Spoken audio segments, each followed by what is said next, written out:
η μουσικός Μάρσια Παπαδοπούλου, σε συνέντευξη, μαθήτρια στο σχολικό μας συγκρότημα μεταξύ 1985 με 1989, δημοσιογράφη Μιράντα και Δώρα, συντακτική και φωτογραφική ομάδα Εργαστηρίου Πληροφορικής του 56ου Γυμνασίου Αθήνας, σχολικό έτος 2025-2026.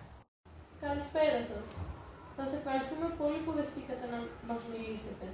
Μπορείτε να μας πείτε το όνομά σας ή την καταγραφή της συνέντευξης?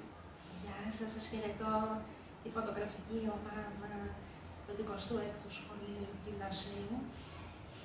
Μαρία Αναστασία Παπαδοπούλου. Μαρία Αναστασία σκέφτηκε η μητέρα μου Μάρσια. Τα 3 γράμματα από το Μαρία, τα 3 τελευταία από το Αναστασία, Μάρσια Παπαδοπούλου.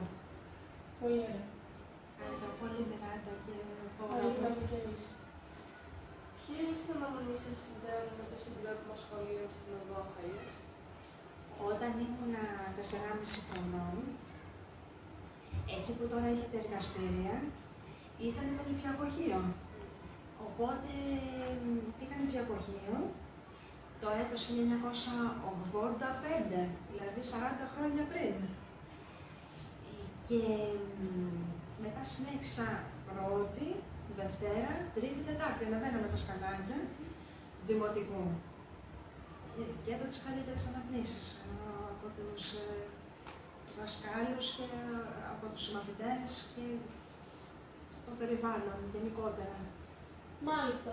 Ας είμαστε πιο συγκεκριμένοι. Ποιο διάστημα ήσασταν στο σχολείο αυτό? 1985 μέχρι 1989.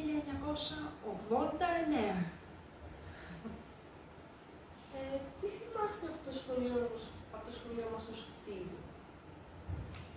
Τότε ήταν νηπιαγωγείο, δημοτικό, γυμνάσιο και λύκειο. Και ήταν τα μαθήματα στο δημοτικό ήταν 7 μέρες πρωί, 7 μέρες απόγευμα. Θυμάστε κάτι χαρακτηριστικό από τους δασκάλους που είχατε? Είχαν πάρα πολύ αγάπη και πάρα πολύ φροντίδα για τα παιδιά, εξαιρετική παιδαγωγή. Η κυρία Αγγελική Φραγκούλη ήταν πρώτη και στην πρώτη και στη δευτέρα τάξη του δημοτικού. Μετά ήταν άλλες δασκάλες και στην τρίτη και στην τετάρτη, η κυρία Μαρία από την Κύπρο. Εξαιρετικές, φοβερές. Και θα μας κάνουν την παρατήρηση και την επιβράβευση, δηλαδή να γράψουν έβγε στην κόλλα καρδί. Ας συνεχίσουμε τις βασικές μας ερωτήσεις. Έχετε κρατήσει επαφές με τους μαθητές σας από το σχολείο? Επειδή ήταν τότε η αποκέντρωση πολύ έντονη και οι γονείς μου είχαν δηλώσει περιοχή στην Πελοπόννησο σε περίπτωση που γίνει η μετάθεση ήρθε πάρα πολύ γρήγορα. Πολλοί περιμέναμε ότι μπορεί και μετά από 10 χρόνια να γίνει αυτό, αλλά έγινε πάρα πολύ γρήγορα, οπότε 5η-6η πήγαμε Πελοπόννησο. Ποιο σημείο χώρος του σχολείου ήταν ο πιο σούπερ?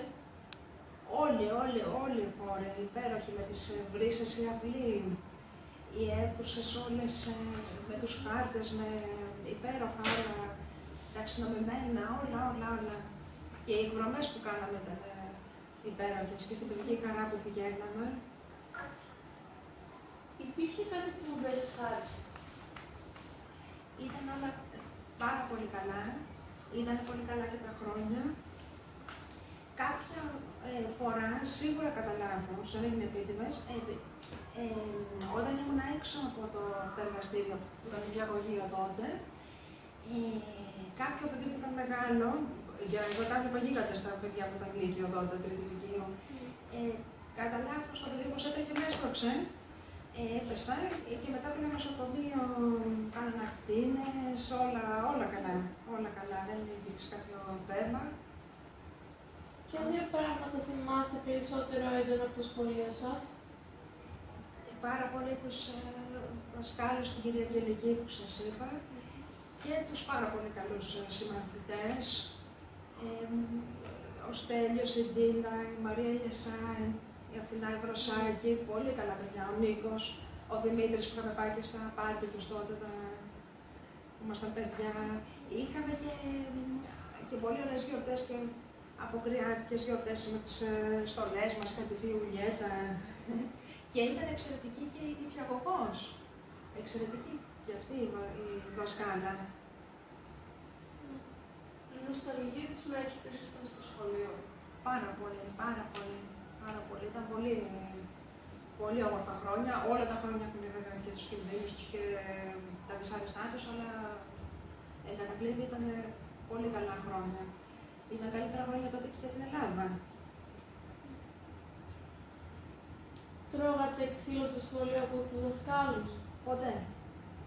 Έχω ακούσει ότι πάρα πολύ παλιότερα ήταν κάποιοι δάσκαλοι με το χάρακα, με πολύ ακραίες συμπεριφορές, που για μένα είναι λάθος και που δίνουν ξύλο στα παιδιά, αλλά και λάθος επίσης και τα παιδιά να παίρνουν πολύ αέρα. Τώρα είναι η ευγένεια, η ευπρέπεια, το πολιτισμένο περιβάλλον που έχετε εδώ με τους καθηγητές σας, με τον κύριο Καραμπίνη, που είναι εξαιρετικός. Αυτό είναι το πρότυπο, το καλύτερο που μπορεί να συμβεί. Πόσο θεωρείτε ότι σας επηρεάζει το σχολείο στην προσωπική και στην επαγγελματική σας ζωή?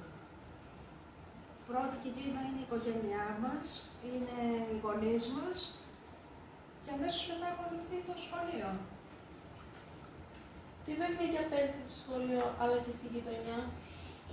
Τότε μας λέγανε στην νηπιαγωγείο να παίρνουμε παιχνίδια. Στο τέλος μας είχαν πει να αφήσουμε και κάποια.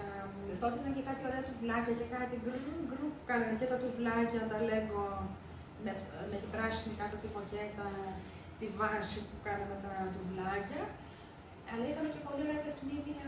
Παίζαμε εδώ στην άλλη πόρτα που έχετε, είναι η είσοδος και μια άλλη πόρτα, μήλα για πάρα πολλές ώρες, κυνηγητό, κρυφτό, γυρίζαμε. Έχει και πολλούς ωραίους μεγάλους χώρους. Έχετε φωτογραφίες από τα κτίρια των σχολείων μας στην εποχή εκείνη? Έχω φωτογραφία που είναι σε εξωτερικό περιβάλλον, που ήταν χειμώνας και είχαμε βγει όλη τάξη. Και φωτογραφία που ήταν καλοκαίρι και ήταν τελευταία μέρα από τη Δευτέρα Δημοτικού. Και ήταν πολύ συγκινητικά. Τι σας αρέσει περισσότερο αυτή τη στιγμή στο σχολείο μας? Είναι φοβερή εξέλιξη και όπως έχουμε τα χρόνια, υπάρχει μεγάλη πρόοδος. Τώρα είμαστε στην τάξη που είναι της πληροφορικής, που κάνετε τόσο ρομποτική. Πάρα πολύ ωραία. Σας ευχαριστούμε πολύ. Πόσα χρόνια ζήσετε στην περιοχή Αμπελοκήπων, από πότε μέχρι πότε? Ήταν περίπου 1983 με 1989.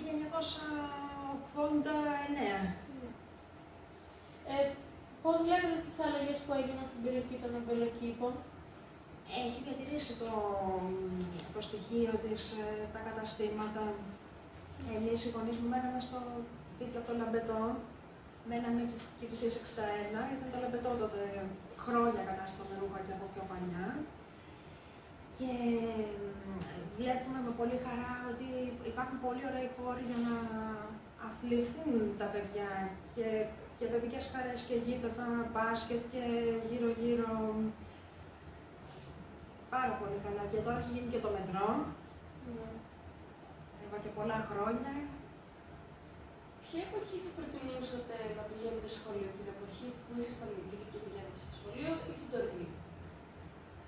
Όλες τις εποχές τις αγαπάω και τις σέβομαι και έχουν πολλά να μας διδάξουν. Κάθε εποχή έχει να μας δώσει πάρα πολλά. Ας προχωρήσουμε τώρα σε ερωτήσεις σχετικά με το τωρινό σας επάγγελμα. Πώς ξεκίνησατε την καριέρα σας, είχατε υποστήριξη στην προσπάθεια αυτή? Είμαι πάρα πολύ τυχερή, νιώθω πάρα πολύ τυχερή και ευγνώμων, γιατί και οι δύο γονείς μου έχουν αγάπη μεγάλη για τη μουσική. Ειδικά όμως η μητέρα μου αφοσιώθηκε στην ανατροφή μου, στα φροντιστήρια, στη μελέτη στο σπίτι και ως προς το σχολείο και ως προς όλα τα μαθήματα του οδείου. Ήταν πολύ κοντά τότε το οδείο, νομίζω με στην οδό Έσλιν, η κυρία Δέσποινα Βιβαλάκη, φοβερή καθηγήτρια στο πιάνο. Τότε ήταν 1988 και τα κουβαράκια μου δεν φτάναν κάτω. Με πολύ αγάπη τα χεράκια μου.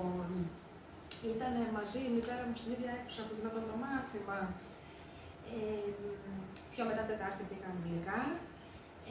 Συνέχεια τα φροντιστήρια ξαναόντουσαν. Νηπιαγωγείο ήταν το μπαλέτο. Τα έκανε η μητέρα μου και με πολύ καλή σειρά. Λέει φέτος αυτό, μετά εκείνο. Γιατί λες και με ποια σειρά θα γίνουν τα φροντιστήρια. Οργάνωση, πολύ. Με τι έχετε ασχοληθεί κυρίως επαγγελματικά? Λοιπόν, τα τελευταία 8 χρόνια ήμουνα αυτοαπασχολούμενη. Οπότε εκεί στην εφορία είχα τις δραστηριότητες. Η πρώτη ήταν ηλεκτρονικά, πώληση, εγκατάσταση ηλεκτρονικών, τηλεοράσεων, κυρίως σε ξενοδοχεία. Γίνανε και κάποιες εισαγωγές. Κατοχύρωσα κάποιο σήμα στο Υπουργείο Εμπορίου. Ήταν μια περίοδη προσπάθεια, η οποία ήταν για μένα ένα ακόμη σχολείο στη ζωή μου. Να καταλάβετε, μόνο για τις τηλεοράσεις είχα να κάνω με 3 ανακυκλώσεις. Την ανακύκλωση που είναι ο ΕΟΑΝ, την κρατική, των συσκευών αλλά και των συσκευασιών. Πάρα πολλά καινούργια για μένα,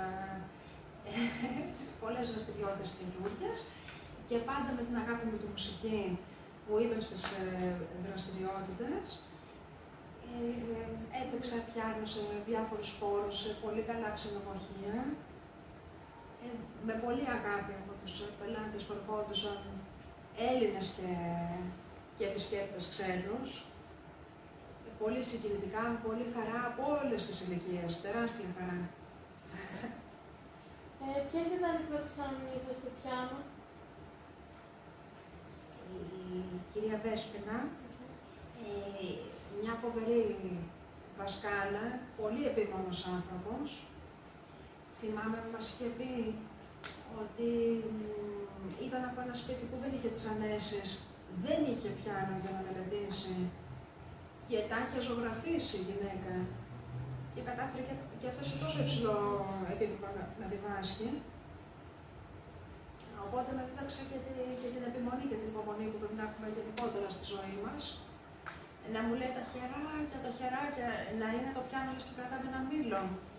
Να μην πιέζουμε ποτέ τα χέρια μας, να τα έχουμε χαλαρά όπως παίζουμε, γιατί παίζουμε ατελείωτες ώρες και όσο προχωράνε τα χρόνια, ξέρει και η Μιράντα που μου είπε ότι ασχολείται από πρώτη δημοτικού με το πιάνο και τώρα είσαι στη Δευτέρα Γυμνασίου, τι προσπάθεια χρειάζεται. Πόσες ώρες δουλεύετε την ημέρα για να πετύχετε τους στόχους σας? Δεν είναι στάνταρ οι ώρες, όσο μπορεί κανείς περισσότερο. Όσο μπορεί περισσότερο, αλλά να είναι ουσιαστικό. Ή λιγότερο περισσότερο να είναι ουσιαστική μελέτη, να είναι κανείς συγκεντρωμένος, να τα αφήνει όλα έξω, τα προβλήματα, τους προβληματισμούς, να έχει συγκέντρωση γενικά όταν μελετάει.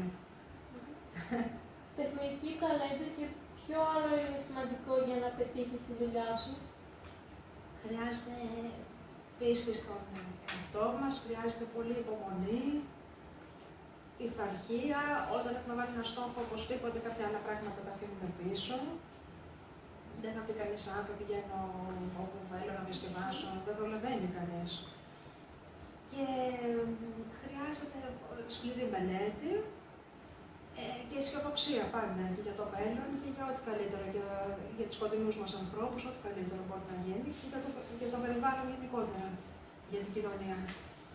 Θα μπορούσατε να μας πείτε σχετικά με τη δουλειά σας μερικά θετικά και μερικά αρνητικά? Λοιπόν, θετικό είναι ως προς τη μουσική, ότι όπως δηλαδή γίνεται, ότι αλλάζει κανείς χώρους, αλλάζει παραστάσεις, βλέπει και οι ίδιους ανθρώπους που ξανάρχονται, αλλά και γνωρίζει άλλο κόσμο και τους ίδιους ανθρώπους ακόμα και το εξωτερικό τους ξανασυναντά, αλλά και άλλους. έχει να πάει πάρα πολλά πράγματα με την επαφή, ειδικά όταν εργάζεσαι σε ένα ξενοδοχείο, δηλαδή όταν συνεργάζεσαι σε ένα ξενοδοχείο, έχεις να κάνεις με πάρα πολύ, και το προσωπικό είναι πάρα πολύ, με διαφορετικούς χαρακτήρες, και με τους πελάτες τους, αλλά και με τη διεύθυνση. Είναι όλα αυτά πάρα πολύ θετικά. Τα αρνητικά είναι η αστάθεια. Οπωσδήποτε υπάρχει και η αστάθεια, αλλά κανείς επανασυντονίζεται, επαναπρογραμματίζει πώς θα προχωρήσει την εξέλιξή του. Πώς χειρίζεται το άγχος και την πίεση ως καλλιτέχνης? Το άγχος καλό είναι να είναι μόνο δημιουργικό. Είτε είμαστε καλλιτέχνες, είτε ασχολούμαστε με άλλους τομείς που είναι όλοι πολύ ωφέλιμοι, όταν είναι ωφέλιμοι για την κοινωνία. Να είναι δημιουργικό, δηλαδή να είναι για το καλό, να μην είναι να μας πνίγει. Καμιά φορά είναι το στρες παραπάνω, πιεζόμαστε όλοι και από τις συνθήκες, αλλά όσο μπορούμε να προχωράμε με το θετικό πρόσημο, την πρόοδο, όπως και εσείς κορίτσια προσπαθείτε. Έχετε κάνει λάθος στην εκτέλεση ενός τραγουδιού? Αν ναι, πώς το αντιμετωπίσατε? Κοίταξε να δεις, ειδικά και στους πιανίστες, είναι πολύ εύκολο να φύγουν τα χέρια. Λέει, φεύγουν τα χέρια του. Θέλει συγκέντρωση πολύ, αλλά αν γίνει κάποιο λαφάκι, προχωράει κανείς. Δηλαδή, να μην στεναχωρηθεί και σταματήσει από συγκεντρωθεί, στεναχωρηθεί τόσο πολύ. Προχωράει. Είναι στο πρόγραμμα και αυτά. Ποια θεωρείτε την πιο σημαντική εμπειρία που είχατε? Είναι πάρα πολλές, είναι υπέροχο να βλέπεις και τους Γάλλους που είναι πραγματικά φίλοι μας, είναι πολύ ζεστός λαός. Να λένε όλη την ώρα Magnificent για το πιάνο. Τόση ευτυχία και από τους Έλληνες. Και θυμάμαι ένα περιστατικό με μια πάρα πολύ καλή οικογένεια, το ζευγάρι με τα δύο παιδιά τους, ένα αγοράκι, ένα κοριτσάκι δώρα μου. Και ειδικά η Μαρία, η κορούλα τους, να έρχεται στο πιάνο, να μου λέει σκληρό, να πηγαίνει από εκεί, σκληρό, τα ξανά από εδώ, για ώρες, αυτό είναι σκληρό, τα ξανά, σκληρό. Και τελικά εννοούσε ότι δεν είχε άλλα πλήκτρα το πιάνο, δεν είχε άλλα πλήκτρα, είναι το υλικό του. Το υλικό του πιάνο και όχι και άλλα πλήκτρα. Ήθελε να πάμε πλήκτρα σε όλο τον χώρο. Τέτοια αγάπη με τη μουσική. Να του λένε να φας οι γονείς του. Λέει όχι, πρέπει να φάω. Λίγο έστω, λίγο πίτσα το πρωινό, λίγο κάτι. Τέτοια αγάπη για τη μουσική. Βλέπεις τη δίψα και πολύ έξυπνους ανθρώπους. Και η νέα γενιά μας δίνει πολύ χαρά όταν βλέπεις μια πολύ καλή οικογένεια, πολύ συγκροτημένη. Για το μέλλον και ο Μελφούλης της. Ποια είναι η μεγαλύτερη αδυναμία σας ως καλλιτέχνης? Αδυναμία έχω στην ευαισθησία. Οι καλλιτέχνες έχουμε περίεργες ευαισθησίες και βλέπουμε ένα περιβάλλον το οποίο έχει πάρα πολλά αρνητικά, μας πληγώνουν καταστάσεις, πόλεμοι, κρίσεις, αρρώστιες, δεν μπορούμε να μας αφήνουμε αδιάφορους και όσο μπορούμε με το μικρό μας λιθαράκι να συμβάλλουμε, να βοηθήσουμε, όπου μπορούμε να επηρεάσουμε θετικά, με την υπογραφή μας, με το καπότελό μας, με κάτι έμπρακτο, να τρέξουμε, ό,τι μπορούμε. Οφείλουμε να το κάνουμε ως πολίτες, ως ενεργοί πολίτες. Πώς περνάτε τον ελεύθερο σας χρόνο? Σπάνια έχουμε ελεύθερο χρόνο και ειδικά και στις μέρες μας που οι υποχρεώσεις συνέχεια πληθαίνουν, αυξάνονται. Αλλά με αναζωογονεί πολύ να βγαίνω κάποια βαρτούλα με τον σύντροφό μου, με τη μητέρα μου και με τους φίλους μου, κάνει πολύ καλό. Αλλάζει κάποιες παραστάσεις και μου αρέσει πολύ και κάποια ποιοτική ταινία στο σινεμά, στην τηλεόραση. Και αυτές έχουν πολλά διδάγματα. Δείχνουν άλλες εποχές, καταστάσεις, προσωπικότητες, χαρακτήρες. Τι συμβουλή θα δίνετε σε άλλους νέους καλλιτέχνες? να έχουν αγάπη για τον συνάνθρωπο, όπως και όλος ο κόσμος, όλα από την αγάπη ξεκινάνε, και αγάπη για το αντικείμενό τους, και διάθεση και κάποια στιγμή να πέσουμε ψυχολογικά ή να πέσουμε κυριολεκτικά, να συγχωρόμαστε. Αντοχή, ανθεκτικότητα, όπως χρειάζεται και για όλα τα επαγγέλματα. Είναι εύκολο να ζήσει μόνο από το πιάνο κάποιος στην Ελλάδα? Στην Ελλάδα γενικά είναι δύσκολο να ζήσει, θεωρώ, από οποιαδήποτε σχεδόν δουλειά και κλάδο, πόσο μάλλον τα καλλιτεχνικά που πάντα χωλένανε. Είναι όμως μεγάλο εφόδιο επιπρόσθετα και με κάποια άλλη δραστηριότητα, αλλά και πολύ μεγάλη βοήθεια το να ασχοληθεί κανείς με τη μουσική, γιατί ενεργοποιούνται και τα δύο κέντρα, και δύο πλευρές του εγκεφάλου, δεξιό και αριστερό ημισφαίριο, που με άλλες δραστηριότητες ενεργοποιούμε το δεξιό και με άλλες το αριστερό κλπ. Οπότε με τη μουσική έχει κανείς άλλη πληρότητα, άλλη ολότητα, τον βοηθάει να πάρει άλλες αποφάσεις. Βοηθάει γενικότερα στην καθημερινότητα, που πολλές φορές είναι δύσκολη. Τι ετοιμάζετε αυτή την περίοδο? Αυτή την περίοδο σκέφτομαι για κάποια δηλώσεις που είναι στο Νοέμβριο. Αργότερα είναι το Νοέμβριο μια παρουσίαση βιβλίου που είναι στην Κυπριακή Εστία. Και μετά σκέφτομαι άλλα για του χρόνου, προγραμματίζω άλλα καινούργια σχέδια.